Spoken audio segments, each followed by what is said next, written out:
Bismillahirrahmanirrahim. Assalamu alaikum. Ruqayya Farooq here from Team Med Sparkle, and in this video I am going to discuss about the drugs which we use to treat asthma and COPD. So the classes which we use are bronchodilators, corticosteroids, antimuscarinic agents, monoclonal antibody therapy, methylxanthine drugs, leukotriene modifiers. Now before going to the treatment, it is very important for us to understand the goal of treatment first. तो asthma और COPD के अंदर जो हम treatment provide करते हैं patient को, उसका मकसद अस्थमा को टोटली कंट्रोल करना होता है, क्योंकि अस्थमा हमारे पास एक रिवर्सिबल डिजीज़ है, तो हम उस पर जो है वो पूरी तरह से काबू पा सकते हैं थ्रू आवर ट्रीटमेंट, और उसकी इन्फ्लेमेशन जो है उसको हम रिड्यूस करते हैं। जबकि COPD हमारे पास एक इरिवर्सिबल कंडीशन है, जो लॉस टिश्यूज़ का होता है इस डिज़ीज़ के अंदर, हम उसको रिवर्स नहीं कर सकते, but all we can do कि हम सिम्टम्स को रिड्यूस कर सकते हैं, मोर्टेलिटी रेट को डिक्रीज़ कर सकते हैं, और इसके अलावा जो एग्जाबेशंस हैं COPD की उसको प्रिवेंट कर सकते हैं। एग्जाबेशंस का मतलब एक्यूट या सीवियर कंडीशन ऑफ COPD है, जो किसी कंडीशन की वजह से पेशेंट को जो है हो जाती है, लाइक किसी भी इन्फेक्शन की वजह से COPD की कंडीशन सीवियर हो जाती है, या फिर किसी और वजह से, तो उन एग्जाबेशंस को हमें प्रिवेंट करना होता है। जो ड्रग्स हम अस्थमा और COPD के पेशेंट को देते हैं वो ऑलमोस्ट सेम ड्रग्स हम यूज़ करते हैं, बट उनका जो ऑर्डर है और उनकी एफिशिएंसी है वो थोड़ी सी मुख्तलिफ होती है। अब हम क्लासेस को डिस्कस करते हैं one by one. So the first class is bronchodilators. Bronchodilators वो ड्रग्स हैं हमारे पास जो एयरवेज कॉन्स्ट्रिक्ट हुई हुई होती हैं हमारे पास अस्थमा के अंदर, ये वहाँ पर जाकर उन एयरवेज को डायलेट करवा देते हैं। That's why they are called as bronchodilators. Bronchodilators belongs to beta adrenergic receptor agonist. ये वो ड्रग्स होती हैं जो बीटा रिसेप्टर पर जाकर बाइंड करती हैं और बीटा रिसेप्टर के इफ़ेक्ट को जो है वो इंक्रीज़ करती हैं या एक्टिवेट कर देती हैं। Beta adrenergic receptors smooth muscles में प्रेजेंट होते हैं एयरवेज के अंदर, और उनका काम होता है एयरवेज को रिलैक्सेशन प्रोवाइड करना। अस्थमा के केस में या COPD के केस में कोई भी जब इन्फ्लेमेशन हुई होती है हमारे एयरवेज के अंदर, तो स्मूथ मसल्स रिलैक्स जो है वो नहीं हो पाते, जबकि वो कॉन्स्ट्रिक्ट हो जाते हैं, कॉन्ट्रैक्ट हो जाते हैं, और एयरवेज हमारी नैरो हो जाती हैं। ब्रोंकोडाइलेटर्स जो है एयरवेज पर बीटा रिसेप्टर्स पर जाकर बाइंड करते हैं। ये हमारे पास कोई भी सेल सरफेस है और यहाँ पर हमारे पास प्रेजेंट है beta two adrenergic receptor which is extra cellular receptor. जो भी रिसेप्टर हमारे पास सेल सरफेस पर प्रेजेंट होता है उसको हम कहते हैं एक्स्ट्रा सेलुलर रिसेप्टर, और जो रिसेप्टर हमारे पास इनसाइड द सेल प्रेजेंट होता है उसको हम कहते हैं इंट्रा सेलुलर रिसेप्टर। ये एक्स्ट्रा सेलुलर रिसेप्टर जो है हमारे पास लिंक करता है with intra cellular receptor which is GS। यहाँ पर जब भी कोई एगोनिस्ट आके बाइंड करता है तो ये रिसेप्टर एक्टिवेट होकर GS यूनिट को एक्टिवेट कर देता है, और ये GS यूनिट एडिनाइलाइल साइक्लेज की एक्टिविटी को इंक्रीज़ करता है।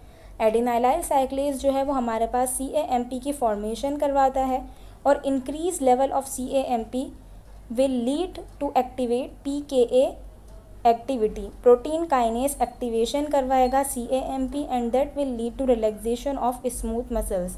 तो इस तरीके से जो हमारे एयरवे स्मूथ मसल्स हैं वो रिलैक्स होते हैं और एयरवेज जो है हमारी डायलेट हो जाती हैं। इसके अलावा जो मास्ट सेल्स से मीडिएटर्स रिलीज़ होते हैं डिफरेंट, जो ब्रोंको कॉन्स्ट्रिक्शन कॉज करते हैं, ब्रोंकोडाइलेटर्स उन मीडिएटर्स के रिलीज़ को भी इनहिबिट कर देती हैं। टाइप्स की बात करें तो bronchodilators are of 2 types, short acting and long acting.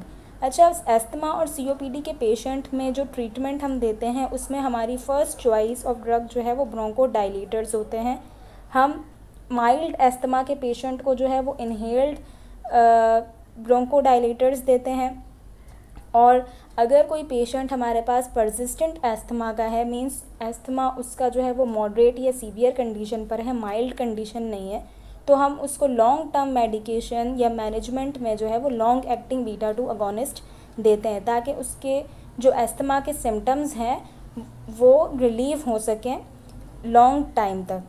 क्योंकि शॉर्ट एक्टिंग बीटा अगोनिस्ट जो है वो थोड़े अरसे तक के लिए तो आपको बहुत ज़्यादा इफ़ेक्टिव जो है वो अपना इफ़ेक्ट शो करेंगे। शॉर्ट एक्टिंग बीटा अगोनिस्ट जो है वो उन पेशेंट्स के अंदर फ़ायदेमंद है जिनको अक्यूट अस्थमा का अटैक होता है, तो उस वक्त पेशेंट को इमीडिएट रिलीफ की ज़रूरत होती है, तब हम शॉर्ट एक्टिंग यूज़ करते हैं। या फिर किसी पेशेंट को माइल्ड अस्थमा है और कभी उसको अस्थमा के सिम्टम्स जो है वो आ रहे हैं, तो फिर हम इन्हेलर जो है ब्रोंकोडायलेटर्स जो है इन्हेलर के तौर पे हम उसको देते हैं। अब इसकी एग्जांपल्स की बात करें तो यहाँ पर अल्ब्यूटेरॉल, सेल्ब्यूटामॉल, वेंटोलिन के नाम से आते हैं, levobuterol, Xopenex. They are direct acting beta two agonist. Direct acting का मतलब वो ड्रग्स होती हैं जो डायरेक्टली जाके रिसेप्टर साइट पर बाइंड कर जाती हैं। बीटा टू रिसेप्टर पर जो है वो बाइंडिंग एपिनेफ्रिन और नॉर एपिनेफ्रिन की होती है। कुछ ड्रग्स ऐसी होती हैं जो एपिनेफ्रिन और नॉर एपिनेफ्रिन के रिलीज़ को इंक्रीज़ करती हैं कि वो जाके अपने रिसेप्टर पर बाइंड करें और बीटा टू रिसेप्टर को एक्टिवेट करें, जबकि ये ड्रग्स ऐसी होती हैं जो डायरेक्टली खुद जाके रिसेप्टर पर बाइंड कर जाती हैं। They should not be use as a monotherapy for patients with persistent asthma. Persistent asthma का जो पेशेंट है जिसकी कंडीशन माइल्ड नहीं है एस्थमा के केस में, जबकि सीवियर या मॉडरेट टाइप ऑफ कंडीशन है, तो उसमें हम कभी भी शॉर्ट एक्टिंग को मोनोथेरेपी के तौर पर नहीं देंगे, क्योंकि उससे उसका जो एस्थमा है वो कंट्रोल नहीं हो पाएगा। ऐसी कंडीशन में हमारे लिए ज़रूरी है कि हम पेशेंट को long acting beta two agonist भी दें, या फिर जो है वो कॉर्टिकोस्टेरॉइड्स जो है वो भी उसकी जो प्रिस्क्रिप्शन है उसमें ऐड किया जाए। हाउएवर मोनोथेरेपी में be appropriate with mild asthma. जबकि कोई ऐसा पेशेंट है जिसको माइल्ड एस्थमा है, कभी कभी उसको ये सिम्टम्स जो है वो आ जाते हैं, तो उस केस में हम मोनोथेरेपी शॉर्ट एक्टिंग की दे सकते हैं। साबा have a short duration of action 5 to 30 minutes. ये 5 से 30 मिनट के जो है दौरान अपना एक्शन प्रोड्यूस करते हैं और तकरीबन 4 से 6 घंटे तक के लिए पेशेंट को रिलीफ प्रोवाइड करते हैं। जबकि लॉन्ग एक्टिंग की अगर बात करें तो ये 12 घंटे तक रिलीफ प्रोवाइड करते हैं, क्योंकि ये लॉन्ग एक्टिंग अगोनिस्ट है। एग्जाम्पल की बात करें तो सेलमेट्रॉल सेरेमिंट के नाम से आती है, फॉर्मोटेरॉल फोरेडिल एंड इंडासेट्रॉल एरकेप्टा के नाम से हमें मार्केट में मिलती है। They are considered to be adjunctive therapy for attaining control in moderate to severe asthma. ये मेडिकेशन सीवियर या मॉडरेट टाइप ऑफ एस्थमा के पेशेंट्स के अंदर हम यूज़ करते हैं। Now move to the next class which is corticosteroids. Corticosteroids जो है वो जब हमारे पास ब्रोंकोडायलेटर्स से किसी की कंडीशन मेंटेन नहीं होती, फिर जो है वो डॉक्टर्स लो डोज कॉर्टिकोस्टेरॉइड्स जो है वो ट्रीटमेंट में ऐड करते हैं, और बहुत ज़्यादा सीवियर कंडीशन के अंदर ही हम पेशेंट को ओरल ग्लूकोकॉर्टिकॉइड्स पर डालते हैं, क्योंकि ओरल कॉर्टिकोस्टेरॉइड्स के जो हमारे पास साइड इफ़ेक्ट्स हैं वो बहुत ज़्यादा हैं। तो कोशिश यही होती है डॉक्टर्स की कि जो पेशेंट है वो लो डोज कॉर्टिकोस्टेरॉइड से जो है वो मैनेज हो जाए उसके सिम्टम्स या उसकी condition. Inhaled corticosteroids are also known as glucocorticosteroids और glucocorticoids steroids are by far the most effective controllers used in the treatment of asthma and the only drugs that can effectively suppress the characteristic inflammation in asthmatic airways even in very low doses। Asthma के case में देखें तो जो corticosteroids हैं ये बहुत ज़्यादा लो doses के अंदर भी अपना इफ़ेक्टिव जो है वो इफ़ेक्टिवली जो है वर्क करते हैं और जो इन्फ्लेमेशन है उसको सप्रेस कर देते हैं। जबकि COPD के केस में हमें ये इफ़ेक्ट जो है वो इतना ज़्यादा अच्छा नहीं नज़र आता, वो उससे थोड़ा सा कम होता है जो हमें एस्थमा में देखने को मिलता है। In both asthma and COPD inhaled corticosteroids are commonly given as combination inhalers with long acting beta two agonist. और कॉर्टिकोस्टेरॉइड्स को भी जो है वो हम मोनोथेरेपी नहीं देते, बल्कि हम इसको ब्रोंकोडायलेटर्स के साथ जो है वो कॉम्बिनेशन के अंदर देते हैं। अब डोज जो है वो वेरी करता है patient to patient, according to the condition जो है वो डॉक्टर्स इसकी डोज को देते हैं। अच्छा, ये करते क्या हैं, ये हमारे पास जितने भी इन्फ्लेमेटरी जीन्स होते हैं जिससे इन्फ्लेमेटरी मीडिएटर्स फॉर्म होते हैं, ये कॉर्टिकोस्टेरॉइड्स उनकी ट्रांसक्रिप्शन को इनहिबिट कर देते हैं ताकि उनकी जो फॉर्मेशन है वो ना हो सके और हमारे पास इन्फ्लेमेशन जो है वो स्टॉप हो जाए। इसके मज़ीद भी जो है वो इफ़ेक्ट्स अगर हम देखें तो इन्फ्लेमेटरी सेल्स के अंदर ये क्या करते हैं, ये ईज़िनोफिल्स के काउंट को डिक्रीज़ कर देते हैं। टी लिम्फोसाइट्स के अंदर जो साइटोकिन्स होते हैं उनको डिक्रीज़ करते हैं। मास्ट सेल्स के नंबर को डिक्रीज़ करते हैं। मैक्रोफेजेस के साइटोकिन्स को डिक्रीज़ करते हैं। डेंड्राइटिक नंबर्स को जो है वो डिक्रीज़ कर देते हैं। स्ट्रक्चरल सेल्स की बात करें तो एपिथेलियल सेल्स के अंदर जो साइटोकिन मीडिएटर्स है ये उनको डिक्रीज़ करेंगे। एंडोथेलियल सेल्स जो होते हैं ब्लड वेसल्स के अंदर, वो कॉमनली हमें इस शेप में नज़र आते हैं। लेकिन जब इन्फ्लेमेशन होती है तो ब्लड वेसल्स जो हैं वो डायलेट हो जाती हैं और जो सेल्स हैं वो श्रिंक हो जाते हैं और यहाँ पर एक स्पेस क्रिएट हो जाता है। इस स्पेस से परमिएबिलिटी जो है वो इंक्रीज़ हो जाती है और फ्लूइड जो है वो मूव करना शुरू हो जाता है और इस लीकेज को हम जो है वो देखते हैं इन्फ्लेमेशन के केस में कि वो वहाँ पर एडिमा कॉज कर रहा होता है। तो इसको भी जो है वो कॉर्टिकोस्टेरॉइड्स जो है वो इस एक्शन को भी डिक्रीज़ करता है। इसके अलावा जो बीटा-2 रिसेप्टर्स हैं उनके नंबर को इंक्रीज़ कर देता है ताकि कोई भी अगोनिस्ट या ड्रग या एपिनेफ्रिन और एपिनेफ्रिन जो बॉडी के अंदर है वो ज़्यादा से ज़्यादा बीटा-2 रिसेप्टर पर बाइंड हो और बीटा-2 रिसेप्टर जो है वो रिलैक्सेशन कॉज कर सकें। इसके अलावा म्यूकस सिक्रीशन को जो है ये डिक्रीज़ कर देते हैं।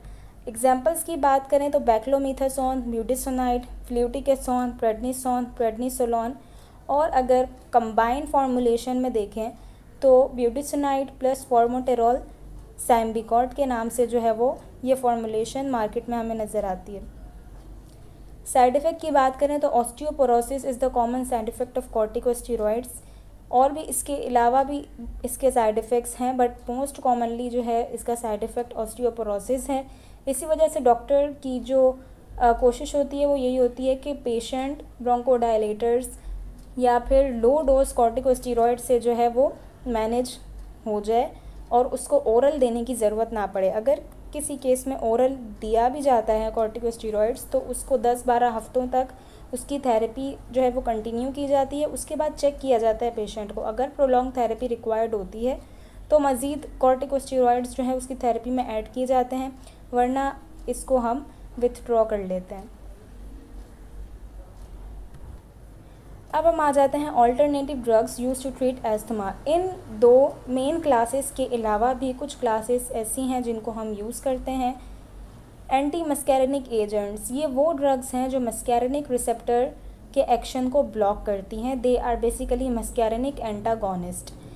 मस्कैरिनिक रिसेप्टर्स पर एसिटाइलकोलिन जाकर बाइंड करता है और ब्रोंकोकॉन्स्ट्रिक्शन कॉज करवाता है। हमें ब्रोंकोकॉन्स्ट्रिक्शन जो है वो नहीं चाहिए, हमें चाहिए ब्रोंकोडाइलेशन। तो हमें इस इफ़ेक्ट को जो है वो स्टॉप करना होता है। दैट्स वाई हम यूज़ करते हैं एंटी मस्कैरिनिक एजेंट्स को। इप्राट्रोमियम ब्रोमाइड जो है वो कॉमनली यूज़ की जाती है और ये एक शॉर्ट एक्टिंग मस्कैरिनिक एंटागोनिस्ट है। ये जाके मस्कैरिनिक रिसेप्टर पर बाइंड कर देगी और एसिटाइलकोलिन को अपने रिसेप्टर पर बाइंड होने से रोकेगी and that will cause relaxation. Methylxanthine derivatives की बात करें तो इसमें कॉमनली आते हैं थियोफाइलिन एंड कैफीन। ये सेल सरफेस रिसेप्टर्स जो होते हैं एडिनोसिन के, उनकी इनहिबिशन करवाते हैं और इसके अलावा हिस्टामीन जो रिलीज़ हो रहा होता है मास्ट सेल से, उसको इनहिबिट करते हैं। अब हम आते हैं ल्यूकोट्राइन मॉडिफायर्स पर। ल्यूकोट्राइन मॉडिफायर्स दो तरह के होते हैं। एक होते हैं ल्यूकोट्राइन सिंथेसिस इनहिबिटर्स और एक होते हैं सिस्टेनाइल ल्यूकोट्राइन रिसेप्टर एंटागोनिस्ट। जैसा कि नाम से ही हमें पता चल रहा है कि एक टाइप जो है वो ऐसी है, उन ड्रग्स की है जो ल्यूकोट्राइन की सिंथेसिस को डायरेक्टली इनहिबिट कर देंगी, ठीक है, ल्यूकोट्राइंस को फॉर्म ही नहीं होने देंगी। और दूसरी टाइप ऐसी है जो अब ल्यूकोट्राइन फॉर्म तो हो चुके लेकिन वो क्या करेंगी, उसके रिसेप्टर पर जाकर बाइंड कर देंगी और जो लिगेंड है जो ल्यूकोट्राइंस पर बाइंड होगा और ल्यूकोट्राइन जो है वो एक्टिवेट होंगे, उस रिसेप्टर पर जाकर बाइंड हो जाएंगी और किसी लिगेंड को बाइंड नहीं होने देंगी, तो रिसेप्टर जो है वो अपना इफ़ेक्ट शो नहीं करेंगे।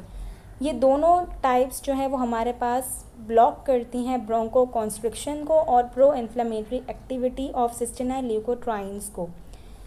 सिस्टेनाइल ल्यूकोट्राइंस जो है वो कौन से होते हैं, LTC4, LTD4 एंड LTE4। ये एराकिडोनिक एसिड के मेटाबोलाइट्स होते हैं। अगर हम इसके मैकेनिज़्म को देखें, इन केस ऑफ इन्फ्लेमेशन क्या होता है, हमारी सेल मेम्ब्रेन जो होती है वो एराकिडोनिक एसिड को फॉर्म करती है। एराकिडोनिक एसिड दो पाथवेज जो है वो फॉलो करता है, मींस के दो प्रोडक्ट वो बनाएगा, एक बनाएगा प्रोस्टाग्लैंडिन्स और एक बनाएगा ल्यूकोट्राइंस। प्रोस्टाग्लैंडिन्स जो है वो साइक्लोऑक्सीजनेस पाथवे के थ्रू बनता है, जबकि ल्यूकोट्राइंस जो है वो 5-लाइपोऑक्सीजनेस पाथवे के थ्रू बनते हैं। अब कुछ ड्रग्स ऐसी होती हैं जो हमारे पास ल्यूकोट्राइन सिंथेसिस इनहिबिटर्स हैं, वो इस पाथवे को ब्लॉक कर देंगी।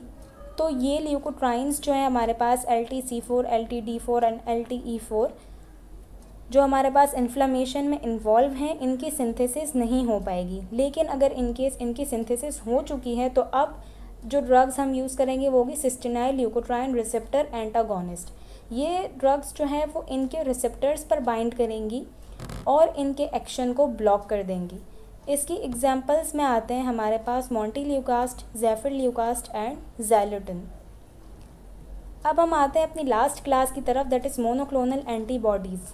ये ड्रग्स जो हैं एक मोनोक्लोनल एंटीबॉडी होती है जो IgE एंटीबॉडी से बाइंड करती है सिलेक्टिवली, ताकि जो हमारी IgE एंटीबॉडी है वो मास्ट सेल्स से बाइंड ही ना हो सके और मास्ट सेल्स हमारे एक्टिव ही ना हो सकें। जब मास्ट सेल्स एक्टिव नहीं होंगे तो हमारे पास जो इन्फ्लेमेशन है, जो मीडिएटर्स हैं, वो काफ़ी हद तक कम हो जाएंगे और इस तरह हमारे जो सिम्टम्स हैं वो रिड्यूस हो जाएंगे। इसकी एग्जांपल्स में आते हैं, सबसे कॉमनली जो हम यूज़ करते हैं ओमेलिज्यूमाब और दूसरी है मेपोलिज्यूमाब एंड ब्रेज़लिज्यूमाब। अब हम बात करते हैं एक्यूट सीवियर अटैक होता है जब अस्थमा का, तो हम किस तरह से जो है वो पेशेंट को थेरेपी देते हैं।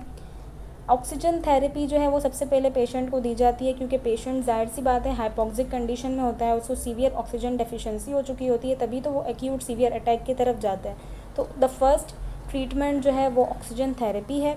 इसके बाद साबा यानी इनहेल्ड बीटा अगोनिस्ट दिए जाते हैं ताकि इमीडिएट रिलीफ प्रोवाइड करें वो।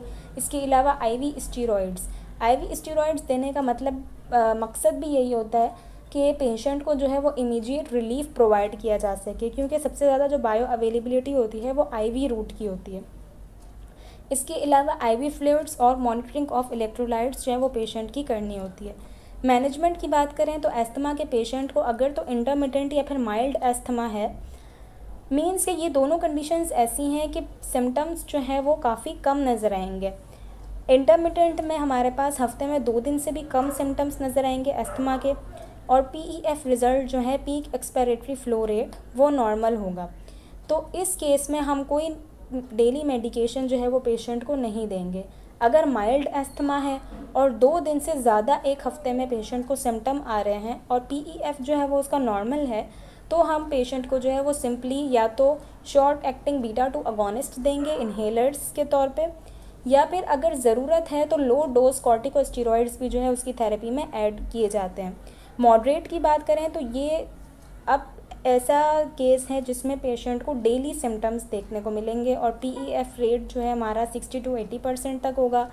यहाँ पर हम लॉन्ग एक्टिंग बीटा-2 अगोनिस्ट देंगे प्लस कॉर्टिकोस्टेरॉइड्स जो है वो उसके साथ दे रहे होंगे इनहेल्ड फॉर्म में लो डोज के अंदर। सीवियर केसेस में जब कंटिन्यूअल सिम्टम्स आते हैं पेशेंट को, एक दिन में भी कई दफ़ा उसको सिम्टम्स आ रहे होते हैं और PEF जो है हमारे पास लेस दैन 60 होता है, तब हम दूसरी मेडिकेशंस यानी ब्रोंकोडाइलेटर्स और कॉर्टिकोस्टेरॉइड्स के साथ साथ अब ल्यूकोट्राइन मॉडिफायर्स ऐड करते हैं और इसके अलावा अगर ज़रूरत है तो ओरल स्टेरॉइड्स की तरफ जाते हैं। COPD की अगर बात करें तो FEV1 हम चेक करते हैं इसके अंदर, अगर तो वो इक्वल है 80 के या फिर उससे ज़्यादा है, दैट्स मीन कि ये स्टेज जो है वो माइल्ड है। अगर FEV1 जो है वो 50 से 79% तक है तो that's mean the condition is moderate. 49 से 30% तक है तो कंडीशन जो है वो सीवियर है, और लेस दैन 30 है तो मीन्स कंडीशन जो है वो पेशेंट की बहुत ज़्यादा सीवियर है। मैनेजमेंट की बात करें तो मैनेजमेंट में जो नॉर्मल COPD का पेशेंट होता है उसकी डेली मेडिकेशंस चल रही होती हैं।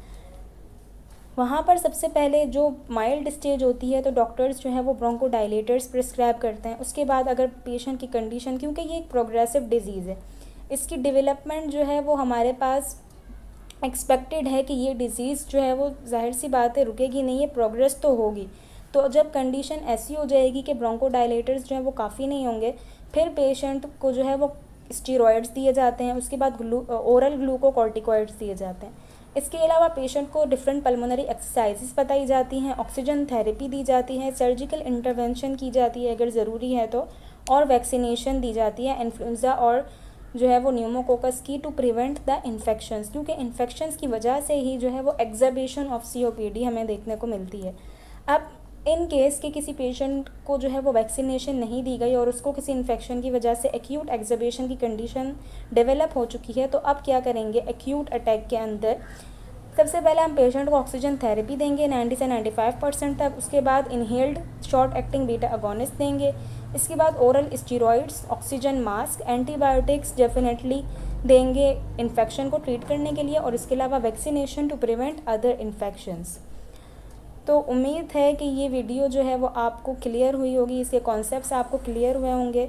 इंशाल्लाह हमारा जो नेक्स्ट टॉपिक होगा वो कार्डियोवैस्कुलर सिस्टम के हवाले से होगा, और टीम मैड स्पार्कल की ये कोशिश है कि आपके लिए और भी जो है वो सब्जेक्ट्स की वीडियोस हम आपके साथ शेयर करें, ताकि और भी ज़्यादा आपके कॉन्सेप्ट्स जो हैं वो क्लियर हो सकें। अगर आप जो है वो दूसरे सब्जेक्ट्स की वीडियोस भी चाहते हैं कि हम आपके साथ शेयर करें, तो you can tell us in the comment section. Thank you so much, that's all. अल्लाह हाफिज़।